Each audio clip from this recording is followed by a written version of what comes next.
NTRC নিবন্ধিত নিয়োগ বঞ্চিত শিক্ষকদের দফায় দফায় সচিবালয় অভিমুখে পুলিশের সাথে কিন্তু আমরা দেখছি ধাওয়া পাল্টা ধাওয়া এবং বিক্ষোভ কর্মসূচি পালন হচ্ছে এবং এখানে বারবার কিন্তু এনটিআরসি নিবন্ধিত নিয়োগ বঞ্চিত যারা শিক্ষকরা রয়েছেন তারা প্রত্যেকেই কিন্তু সচিবালয় অভিমুখে ঢোকার চেষ্টা করলে পুলিশের পক্ষ থেকে তাদেরকে কিন্তু বাধা দেওয়া হয় এবং আপনারা দেখছেন যে এখানে সাউন্ড গ্রেনেড দিয়ে জায়গা জুড়ে কিন্তু আসলে পরিস্থিতি সামাল দেওয়ার চেষ্টা চালানো হচ্ছে। আপনাদেরকে একটু দেখাতে চাই যে নিয়োগ বঞ্চিত যারা শিক্ষকরা রয়েছেন তারা কিন্তু এই মুহূর্তে সচিবালয় অভিমুখে তারা যে কোনো মূল্যে যেভাবেই হোক তারা ঢোকার চেষ্টা করছে না। ঢোকার আগ মুহূর্তে পুলিশের পক্ষ থেকে তাদেরকে কিন্তু বাধা দেওয়া হচ্ছে এবং তারা কোনোভাবেই মানছে না। দর্শক আপনারা দেখছেন সাউন্ড গ্রেনেডে কিন্তু একজন রক্তাক্ত হয়ে পড়ে গিয়েছে সেখানে। আপনারা নিশ্চয়ই দেখছেন যে সাউন্ড গ্রেনেডে কিন্তু একজন শিক্ষক তিনি কিন্তু সেখানে আহত অবস্থায় পড়ে গিয়েছেন। অর্থাৎ পুরো সচিবালয়ের অভিমুখে কিন্তু শিক্ষক এবং পুলিশের সাথে দফায় দফায় সেখানে সংঘর্ষ চলছে এবং এক পর্যায়ে একটি সাউন্ড গ্রেনেডের ফলে একজন শিক্ষকের পায়ে সে সাউন্ড গ্রেনেড লেগে সেখানে কিন্তু শিক্ষকরা আসলে আহত অবস্থায় পড়ে গিয়েছেন।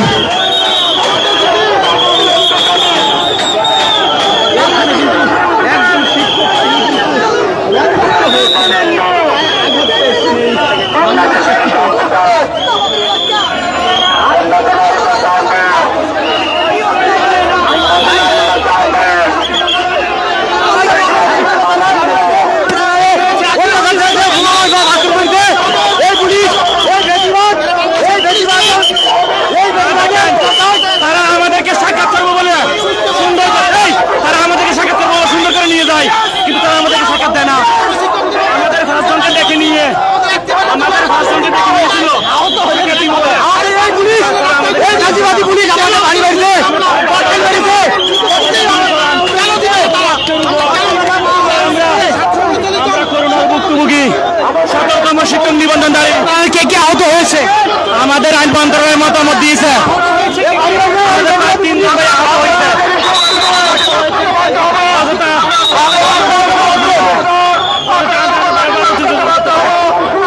আমাদের দাবি হচ্ছে এই যে আমরা একবার আবেদন করতে পারি নাই আইন মন্ত্রণালয়ের মতামত থাকা সত্ত্বেও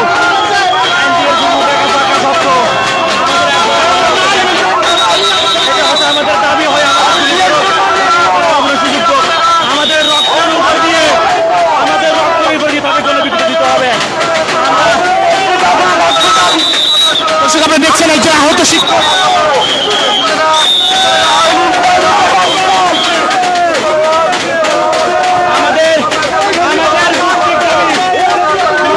আপনাদেরকে জানিয়ে রাখতে চাই যে বিগত হাসিনা সরকারের আমলে এনটিআরসি নিবন্ধিত শিক্ষক যারা মূলত তাদেরকে আসলে মূলত বিভিন্ন ভাবে তারা নিয়োগ বঞ্চিত হয়েছিলেন তারা আজকে সচিবালয়ের অভিমুখে তারা যাওয়ার চেষ্টা করছিলেন এবং ঠিক যাওয়ার মুহূর্তেই পুলিশের পক্ষ থেকে তাদেরকে বাধা দিলেই কিন্তু শিক্ষক এবং পুলিশের মাঝে দফায় দফায় সেখানে সংঘর্ষ এবং ধাওয়া পাল্টা দেওয়া চলে এবং এক পর্যায়ে পুলিশ সচিবালয়ের অভিমুখে তাদেরকে বাধা দেওয়ার চেষ্টা করতে গিয়ে একজন কিন্তু আসলে মূলত তাদেরকে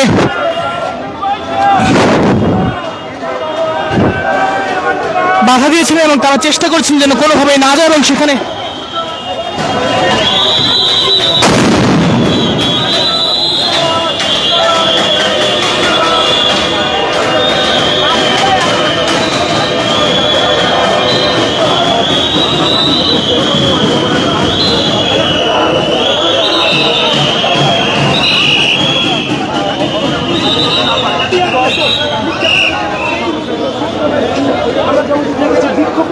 আপনারা দেখছেন কয়েক দফা সাউন্ড গ্রেনেড দিয়ে আসলে তাদেরকে প্রতিহত করার চেষ্টা করছেন এবং এক পর্যায়ে আমরা দেখছি যে একজন আন্দোলনকারীদের শিক্ষক আহত অবস্থায় সেখানে পড়ে আছেন এবং তারা জানাচ্ছেন যে তাদের প্রতিবারই আশ্বাস দেওয়া হয় এনটিআরসি নিয়োগ বঞ্চিত যারা শিক্ষক রয়েছেন কিন্তু প্রতিবার আশ্বাসের পরও তাদের কোনোভাবেই তাদেরকে কিন্তু দাবি মেনে নেওয়া হচ্ছে না। অর্থাৎ দাবি না মেনে নেওয়ার কারণে অনেকে আহত অবস্থায় পড়ে রয়েছেন।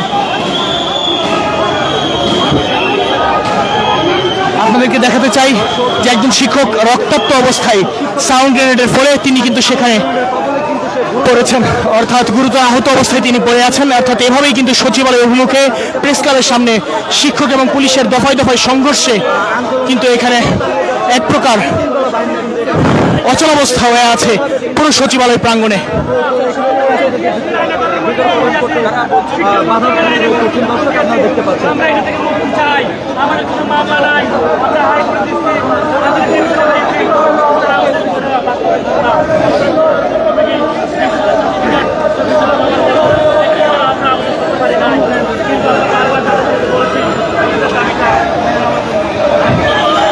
দর্শক, এই মুহূর্তে সচিবালয় অভিমুখে এভাবেই কিন্তু থমথমে অবস্থা। Immigration to Canada.